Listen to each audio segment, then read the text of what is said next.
morning. My name is Becky Hetrick, and I'm with Neo LaunchNet, which is one of the three organizations that represents FEBE 3. We also have the Small Business Development Center, as well as Glide. And the three of our organizations have gotten together to create this great networking meeting. I'm amazed. This is great to see so many people and need more chairs. So Happy New Year, everyone. I hope you had a great holiday. And we're going to get started. Our illustrious Lee Colson and Janice Lapina from Neo LaunchNet aren't here, so you're going to be stuck with us today. But we are very excited to welcome a new business into our networking group today. They're called Three Sisters Yoga. You guys are not three sisters. No. Just saying. My daughter. We're behind the scenes, guys. Yeah, so we're very... Oh, and fitness? And that's Walt's wife, is the fitness. Oh, It has nothing to do with see, we've got, oh, okay. So why, I was going to say, why are you here? But we're really glad to have you here. We want to invite you to help yourself to some coffee. We appreciate Dunkin' Donuts, Dave Sisson. He owns the Dunkin' Donuts across the street from the college here on Abbey Road. He also, I think, has one in Amherst, and also there's one in Cleveland. So if you're looking for some good coffee, please go in and let them know how much you appreciate them providing coffee for us this morning. But we're going to let you guys get started. Walt and John, correct? But I'm sure you guys will explain more, but we're really glad to see you, and here you go. Thanks for having us. So we're just going to sit down to make it a little more conversational. If you have any questions during the presentation, please feel free to ask. So I'll just start out. I do have to hold the mic. You have to hold the mic. the dreaded microphone. I'm Walt Henry. This is John Plagens. We are both owners of Three Sisters Yoga and Fitness. It is a yoga studio in Avon, Ohio. What we thought we would do is just kind of go through some of the lessons we've learned over the last 16 months. We've been in business for 16 months, and hopefully impart some wisdom and maybe some of the trials and tribulations we've gone through this last year and a half. What we do is like to just kind of talk about how we got in the business, talk about the business plan, talk about our build out of the studio itself, and then the running of the business, and then answer any questions. So if you go to the first page, talks about the owners. There are 6 owners of our studio. There's John's 3 daughters, the 3 sisters. They are the founders, and the name, obviously the namesake of the studio, the 3 sisters. My wife, who has been a fitness instructor for over 20 years, she handles the fitness side of our business, and then John and myself. I think we're going to go back and forth and talk a little bit about a lot of the information we're going to talk about here. So some of the rationale for why we got into business, I'll start out with John and myself. We've been in the corporate world for over 30 years. Both of us were in investments. John, fixed income, myself, equities. We were kind of getting tired of the hamster wheel of corporate America. We were always excited about possibly starting a business together. We used to run very frequently in the mornings. And every morning we talk about what businesses could we start, what would be fun to do. So we went to the same old standbys, open a bar, which I certainly would be divorced by now if I did that. I owned one. A car wash, a dry cleaner, a pizza place, none of them that we had any interest in or that we knew anything about, but we just were excited about possibly being entrepreneurs. So as years went by, we started running less and less, and John's daughter convinced him, because of injuries, John's daughter convinced him to try yoga. And John ultimately got me involved in yoga, and we really saw the physical benefits and the physical fitness side of yoga as well as the mental side of it, and we got excited about it. I don't think we initially thought, hey, this is our next business, yoga and fitness, but we enjoyed doing it. His daughters were very interested in starting a business, and that's when we had our aha moment and decided, hey, maybe we can hook up with the girls and start a studio. And that's kind of the auspices behind it. The girls were always been very interested and exciting about yoga. Beth's always been very interested about fitness, and we've always been interested about fitness. So we decided, hey, maybe this is an opportunity for us. We can go to the next page. And we kind of knew about the yoga industry. The yoga industry is a big industry. It's About 24 to 25 million adults do yoga. It's one of the growth businesses. It's growing about 7 to 8% a year. It's primarily women, about 85% women. But the benefits are huge for males, and we also believe the benefits are huge for baby boomers, which is a huge bubble. 10,000 people a day turn 65. So there's a huge opportunity for baby boomers, both in building strength, flexibility, reducing stress, balance. All those things are positives about yoga. So what we did was, John and I are from Avon Lake. John's daughter is a teacher in Avon. So we decided maybe we'll look in Avon Lake, and kind of do a competitive analysis. It wasn't real formal, but we went around and looked to see how many yoga studios were in the area. And to be honest with you, there weren't many. So we thought that was a chance for us. It was an area we were familiar with. There didn't seem to be a lot of competition. So we felt like we had a first mover's advantage if we could get into those communities. We did a little bit of a demographic analysis. They're both very similar in size, about 25,000 people. Per capita income is about the same, $75,000 per household. What was exciting about Avon is it's a much faster growing community. It's nearly doubled in the last 10 years and continues to grow at a fast pace. Avon Lake is growing at a slower rate, so that was one of the primary reasons we thought Avon might be very interesting. And plus, to be very honest, Hallie, one of John's daughters, who's one of the partners, works at the Avon School District, and we thought that would be a big plus. So that's kind of the reasons we decided to look into Avon more. Let's go to the next page here. Let me just mention something real quick. Yeah. So you can probably tell from the presentation already that Walt is the numbers guy and the detail guy. I'm the big picture guy. I cross my I's and dot my T's. Walt takes care of all of the numbers. The genesis of the business that Walt was talking about, when I first started practicing yoga, I just couldn't believe how challenging it was. Walt mentioned the practice is 85% female, 15% male in this country. The beginnings of yoga 5,000 years ago was an all-male practice. Eastern culture, it's still primarily a male practice. So when I went to my first yoga class, I was like, are you kidding me? In 10 minutes, was worried I wasn't going to make it through the class. And it's not a practice where you look around and you learn in short order. Looking around, you're just going to fall on your face. So you need to stay on your own mat and practice what's going on. I can tell I'm not getting the mic back. Well, that's another irony, is when Walt got going on the business part of the business, I thought I'd never get it. But anyway, my three girls are all certified teachers. I'm a teacher. Part of our being able to do this business, and I think be so far successful, is the different personalities that are involved in it and the different skill sets that we bring to the business. I mean, if everybody was like me and just yacked and did yoga, we'd get very little done. We'd have a great time in the studio while we were there. But one of the points I know Walt will make sooner or later is if we don't make money, then we can't offer what we're doing. And, you know, I'm big on spreading the love of yoga and fitness. Everybody here knows when they work out, they feel better. It's a matter of doing it. So you've got to practice the practice. But if we can't run our business efficiently, then we won't be able to offer what it is that we love. Back to you, Walt. Thank you.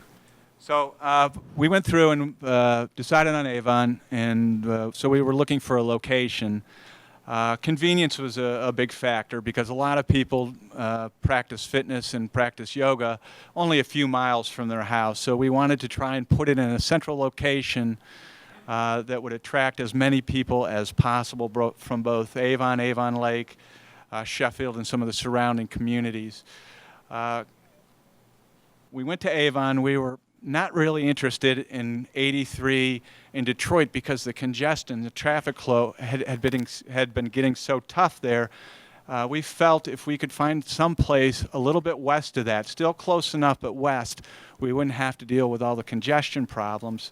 So we found a place probably 0.3 of a mile down Detroit on Ridgeland Drive, just off the main drag, that avoided the congestion, gave people a nice place to go.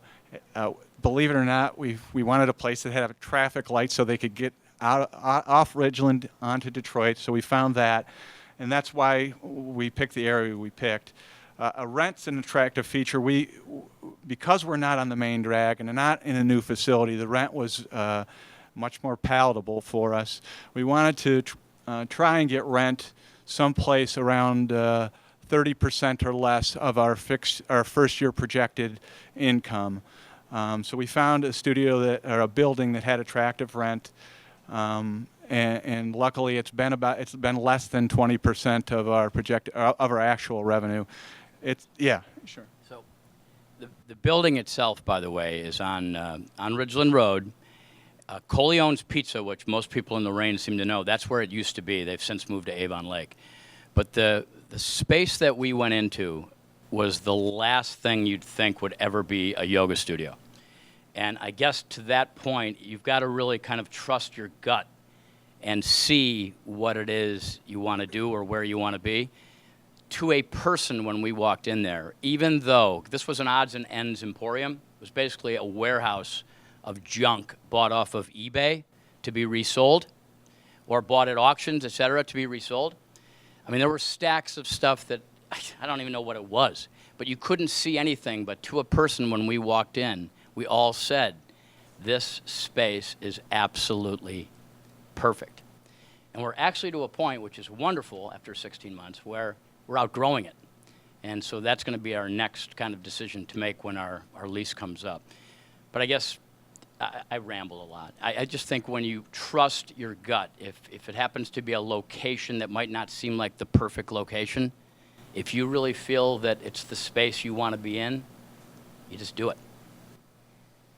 Right. We're in a position now, and it's probably early, where is it, do we build it and they will come, build another facility or expand the studio we have, or do we wait and continue to build the business we have until we have to get another studio?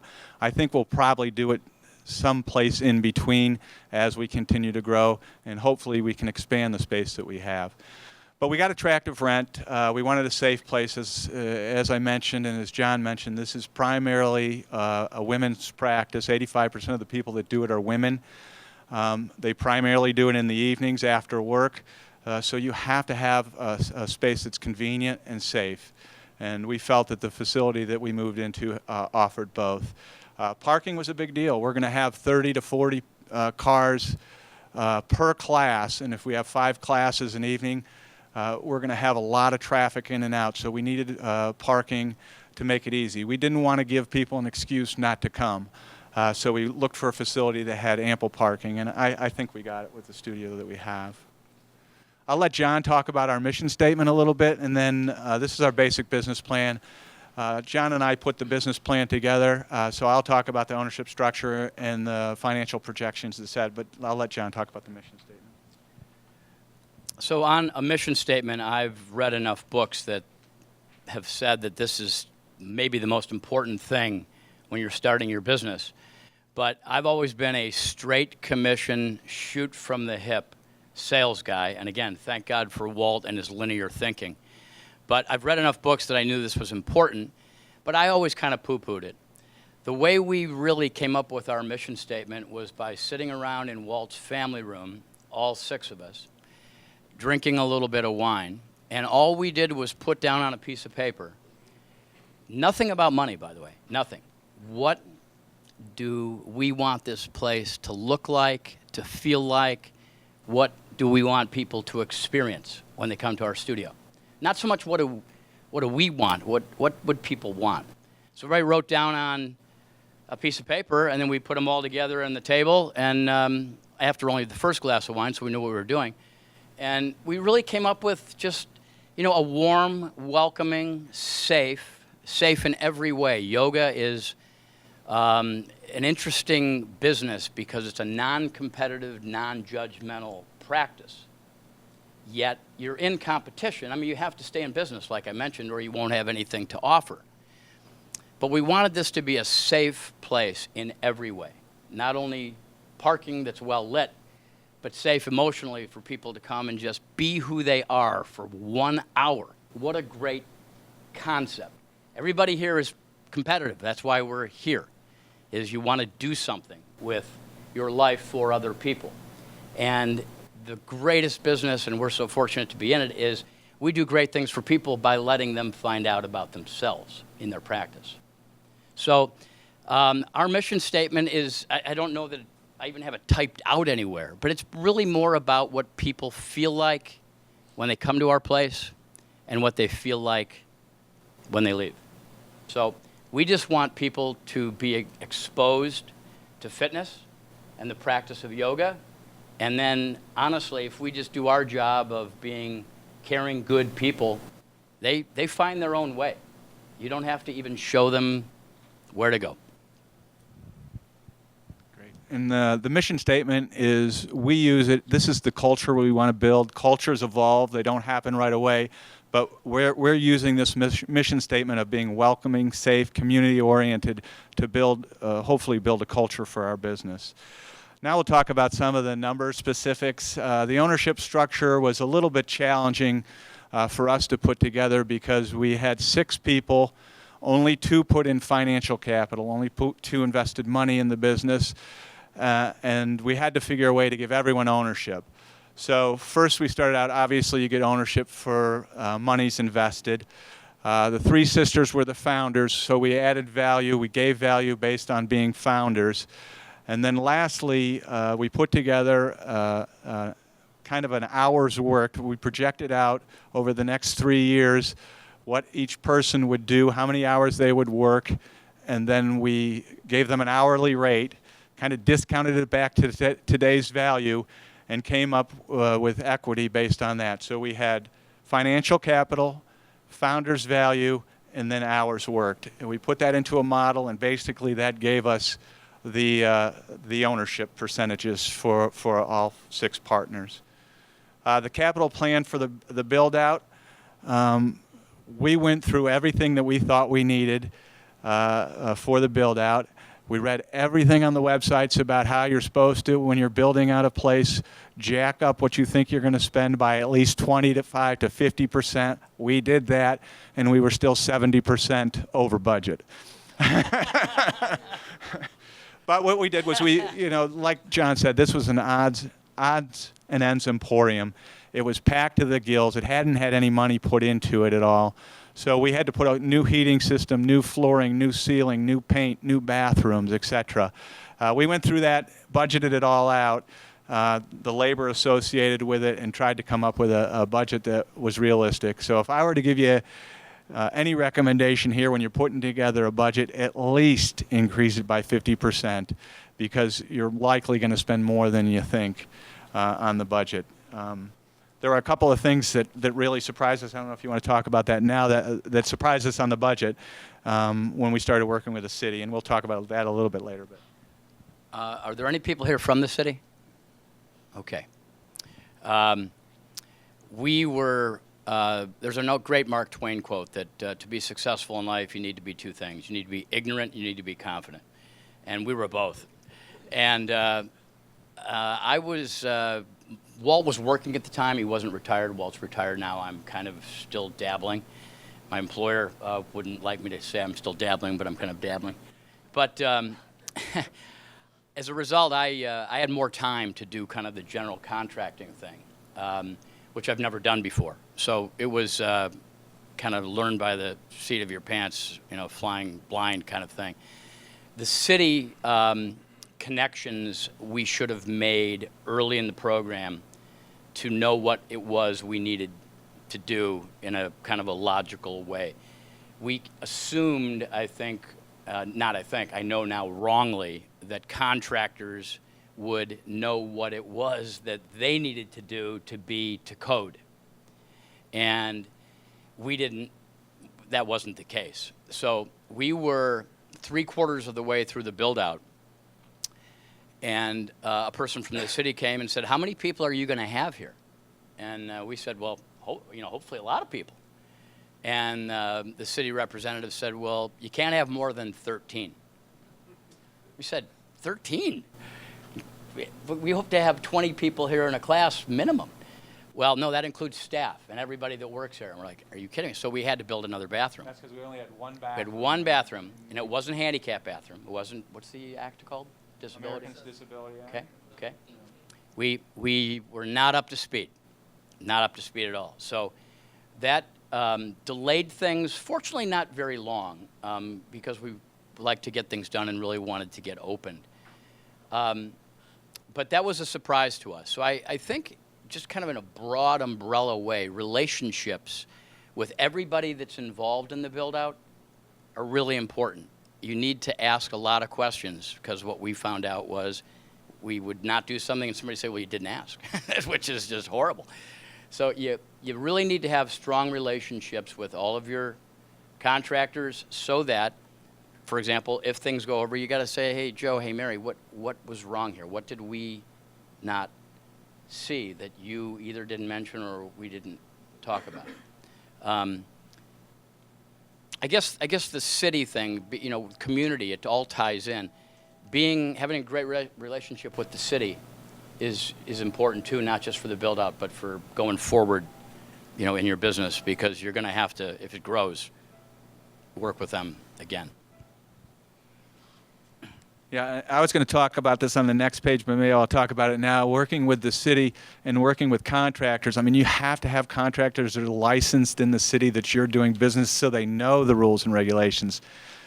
We were general contractors that had no experience as contractors and no experience with the city, so it probably wasn't the brightest thing to do initially. So we didn't know to ask that. But there are so many rules and regulations when you're doing a build-out on a facility. For instance, we had to have the toilet a certain distance away from the vanity, or else the toilet handle had to be on the opposite side of the toilet. So you don't know these rules and regulations. Contractors that work with you should. I'll go to the next. Financial projections. We put together a 3-year model looking forward. As most people, you're excited about the business, and you're probably too aggressive on your assumptions. We were no exception. We were too aggressive on our assumptions. I would say when you're sitting down, try and put a realistic model together. It's hard to do. You can also put an optimistic model together, so if things go well, that's where you're going to be. But know where your break-evens are, and try and be realistic when you put your assumptions together. We miscalculated on a few things. Pricing, we didn't factor in promotions and discounts, so that really hurt us on the top line. And then on the bottom line expenses, we spent a lot more in marketing and promotions than we thought we would. And we also spend a ton on cleaning supplies. John and I clean every morning. We, as we've talked about, we're probably the most highly educated people. I'm an MBA, John's got his law degree, and we clean toilets every morning. So my mother's very proud of me. But anyway, try and be realistic when you put your assumptions together. Assignment of roles, we came through and assigned everyone roles. We talked about all the partners' interests, what they wanted to do, their skill sets, and we put together, gave everyone specific roles, whether it be marketing, we are facilities management, managing the financials, etc. And it's been a very fluid process, and maybe you can talk a little bit about that, all the changes we've seen since we started it. Yeah, it's interesting that you know, people think of themselves one way, and maybe all the people around them think of themselves, that person, another way. It's very interesting, because Walt and I would, being the two guys involved in this thing, we would listen to what somebody would say that they thought they were either good at or really wanted to do, and we'd sit back and say, I never saw that in that person, or they would say the same things about us. But we have probably changed 3 or 4 times in just 16 months, kind of the roles that we have, other than the maintenance role hasn't changed. No one's stepping in on that. Yeah, nobody's. We clean toilets every day. Walt vacuums. I swiff. I mean, we have it down to a science. And when any of the girls kick in because either we're gone or, which we rarely are, I think we've missed maybe a week in the 16 months that we've been there. 473 days of cleaning. There you go. There you go. Something like that. But honestly, I never would believe this, but it doesn't get done the way that we like it to get done. We have a system. And in yoga, in addition to part of the wonderful experience, place has got to be clean. I mean, if the place is dirty, who's going to come? So we like to think that we have the cleanest place that you could possibly come to. So back to the roles. People have kind of found their way. Initially, people thought I might want to do this, or I'm really good at this, and it has changed over time. And it's interesting because I know that 2 of my 3 daughters, who originally thought they wanted to be kind of on the business side of things because they really wanted to learn about business, they're teaching almost full-time now. That's really what they're good at. They're the face of our business, and they've found their way to where they want to be in just 16 months and what they're really good at. So if we go to the next page, the build out, I'm going to just touch on a few things quickly here because this 25-minute presentation we have is going to be an hour and 25 minutes if I don't move more quickly. We hired professionals. We hired a lawyer to look at our lease when we first started. We have an accountant that we have on a full-time basis. Obviously, we needed an architect to put together our plans so that we could submit them to the city, and we have an insurance agent to help us with our liability coverages, etc. The lease specifics, when you're going to have a lease, the first decision is whether you're going to buy or lease. We didn't want to put the capital up to buy something, so we got a lease. We're in an older building, so we don't have a triple net lease, which we don't have to pay the real estate taxes. We don't have to pay the maintenance fees or the insurance. So we have a pretty straightforward, simple lease. It's 3 years. We have an inflation clause built in. And that was our brilliant idea. I don't know why we came up with that, but we pay 3.5% a year in inflation, which is great since inflation hasn't been above 1% for the last 8 years. and then and then we have a 5-year option after that. So certainly the business is going well. I don't think there's any doubt that we'll use that 5-year option following that. We talked about the contractors. I don't think there's anything new there. We were the general contractor, just hire people that are licensed. We had John's brother-in-law was a contractor, so he gave us a lot of recommendations on people we should use, and that was a big help. If you can get recommendations on who you should use, it really is a big help. The architect drew up the plans for us, and then the permits. The one thing I will say, if I didn't say it previously, is there is no doubt that the city holds someone who's doing a build-up to a higher standard than they do an existing business. They look at everything, where your storage is, where your fire extinguisher should be. They don't do that with existing businesses, but they certainly hold new businesses to a much higher standard. Starting a business, website. We had to have a website. You can spend as much as you want or as little as you want on a website. We looked at an organization that was going to charge us $4,000. We decided not to go on that route, and we went to a college student.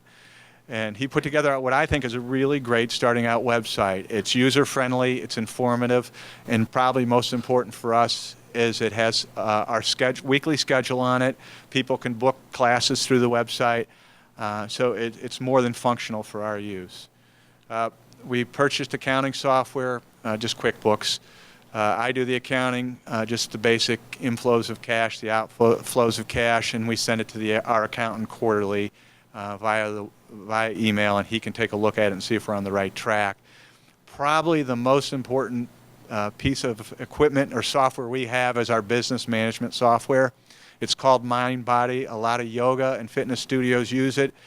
It helps you with your booking. It does your booking, does your scheduling, your point of sale, your credit card processing, and all the reports associated with that. So we had to have it. It's $90 a month. Probably the best investment we made as an organization is having MindBody.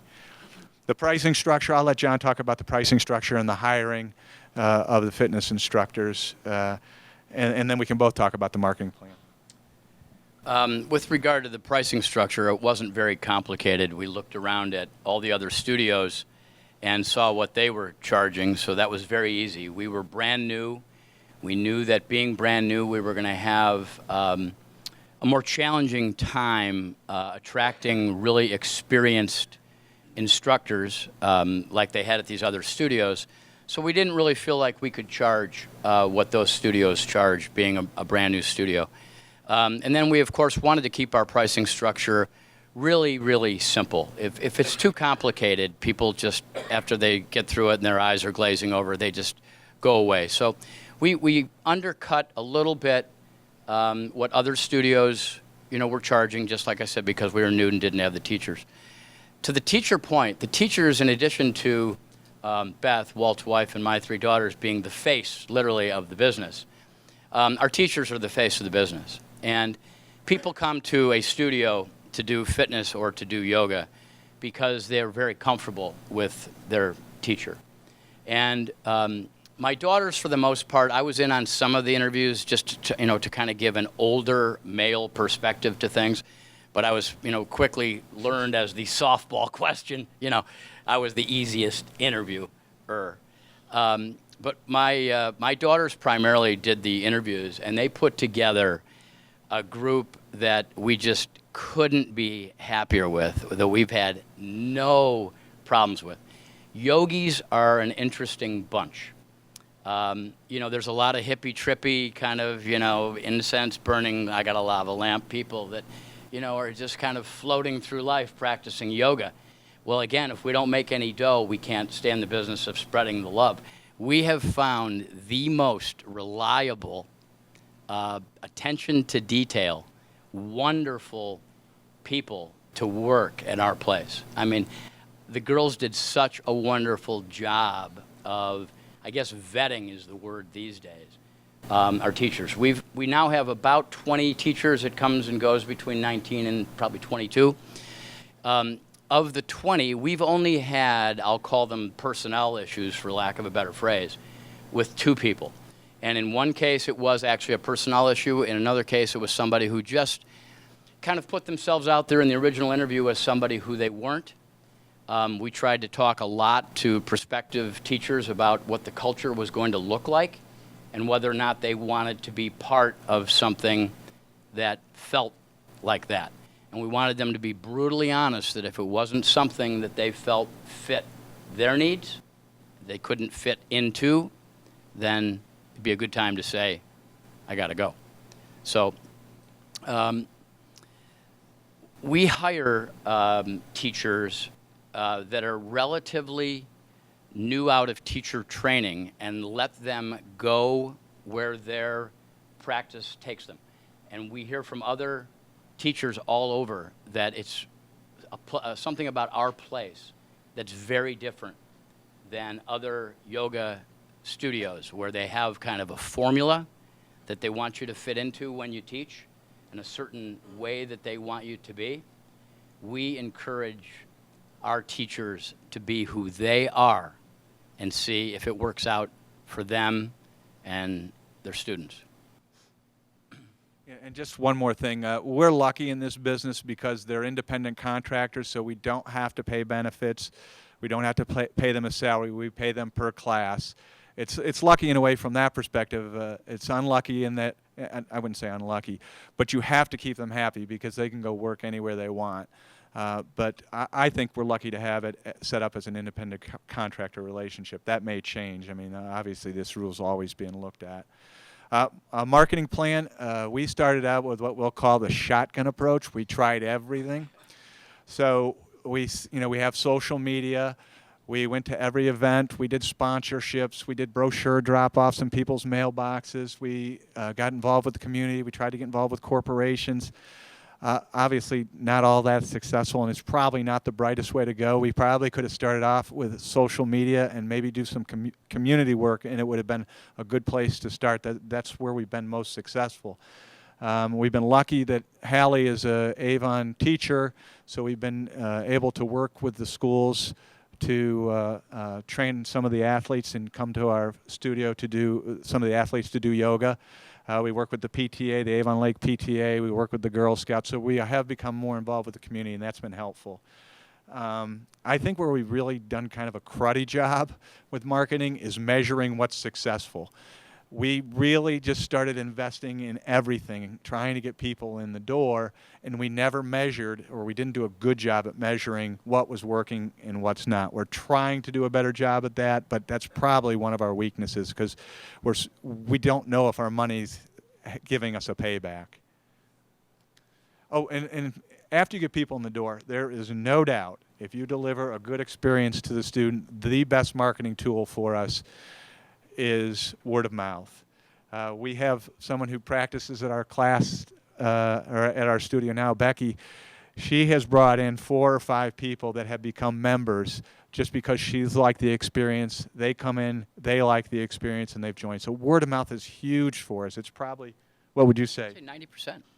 90% of the people that we get come through because of word of mouth. I'll let John talk about a few of these other points on operating the business, and then we'll just finish up. What do you want me to talk about, Walt? Village. Oh, yeah. This is the John's quote. This is the well. It's not my quote, but it takes a village. We can never get over, Walt and I, how in the world anybody could start a business by themselves. I mean, it just would be overwhelming. We have 6 people involved in a very small business. Everybody has their different role. Everybody also has different attitudes, has different days going on. So, you know, I'm having a bad day. Walt tells me, zip your lip, or just, come on, let's get rolling. I don't have that many bad days, by the way. But the point is that it really takes a group of people that all have the same goal. And when I was reading some material to do this about why businesses fail, it's usually because you don't have enough dough to keep going. That's one of the reasons. But the third reason, and they said the most important reason, was that the ownership and the employees didn't share the same common goal and belief. And we have never, ever strayed from what we started this business for. Whenever we've had a disagreement amongst our group, in one of our little impromptu meetings, we always get back to, why are we doing this again? Why did we start this place again? And it's really that simple for us. But anyway, it does take a lot of people. And I can't imagine those of you in this room who only have a person or two in your business, how you don't not sleep at night, how you don't work every waking hour. We have a lot of people, thank goodness. We still think about it a lot. It's not something like owning a business where we have $1 zillion invested in it and we do stay awake at night worrying about whether we're going to have to pay a bank. It's another thing that we really didn't cover here, but we don't have any bank debt. We don't have any outside loans. Our business is our business. All we're doing is paying ourselves back. We don't have anybody knocking on our door saying, hey, where's the money? That's a huge comfort level for us. Everybody has different jobs at our place, and they move around. Sometimes they're simple things, I mean, relatively speaking. But we're open a long time. We're not open as long as the bar that, thank God, we didn't buy. But we're still there a lot. Walt and I are there every single morning cleaning. Not a big deal. It's just getting up in the morning and doing it. But our classes run till 8:30, and we're there till 9 o'clock at night. So we have to staff a desk. We have to just make sure that there's somebody there of our group, or if not of our ownership group, somebody that we completely trust with a very personal experience. We're not just putting something across the table and saying, hope you like it. It's a very personal experience. So I guess when it comes to operating the business, it takes a lot of people. People like us in this room tend to be people who have a hard time giving something up for somebody else to do. We all like to do it on our own. In our case, we have family and really close friends. We're so blessed to, be able to rely and trust. You got to really, really, really trust the people that you're in business with. Yeah, so I'll just touch lastly on the patience part of it. You have to be patient, certainly with a new business. It takes time to build a clientele. There's no doubt it takes time to build the revenue associated with that clientele. So you have to be patient. And we're not the most patient person. We just wanted this business to be 5 times the size it was in the first year. And it's just not going to, for us at least, it's just not going to happen unless you're very lucky. You should be patient. Challenging but rewarding. Certainly there's a lot of rewards running your own business. The relationships you build, learning a lot about the different aspects of a business, seeing something you build and be successful. Those are all very proud things, and it allows a lot of personal growth. You got autonomy. You can basically take the business whichever direction you want to take it, which I think is really cool. So, I mean, it's certainly driven by the market, but we can go in that direction. If we have a change of mind, we can move. It's not like working in corporate America where you can't make those changes. And it has a big impact on the community. It's so rewarding to see people come in who love using the facility, love using the studio, and just enjoying the whole experience. And then the conclusion, I think you have to have partners that you get along with, that you trust. You're with them every day. You have to have each other's best interest at heart. You got to be able to step in for each other if someone needs to take a break. And boy, do you need to take a break. Otherwise, you're just going to get burnt out doing this business. You need enough capital to get through the early years. You spend most of the capital early on, and then you become more efficient. But you need to manage your cash flows, and you need capital, especially if you're going to live off the business. Be prepared to have at least a year's worth of capital to live on for yourself, because it's not likely you're going to take a lot of business or money out of the business early on. Realistic expectations. I think we've talked about that. You know, most people are very excited about their business, and they're not realistic starting out. It's better to have a nice positive surprise than a negative surprise, so be realistic. The hours are long, there's no doubt about it. There's 6 of us. We probably spend between 120 to 140 hours a week at the studio between the 6 of us. But we've definitely gotten better. We've definitely gotten more efficient, so it makes it easier. And then just enjoy the ride. I mean, it's so fulfilling to see yourself build something that's growing, that's helping people. And it's just it's been very exciting for me to work with John and his daughters and my wife, and just to see people that love the studio. And that's it. We'd be happy to answer any questions if we can. The only thing that I want to say, 2 things. One, for those of you who are new for the first time here, FEBE meets every Wednesday from 10 to 11. It's open and obviously free to anyone. We encourage you to bring friends or tell other people about it. And also in April, we're going to be starting a FEBE evening. We'll have an evening FEBE once a month on Wednesdays, starting in April, and every month after that, starting on that. I think that's about it. If there's nothing else that anyone wants to bring up for the good of the order, wish you a good day, good week, and a great year. Thank you.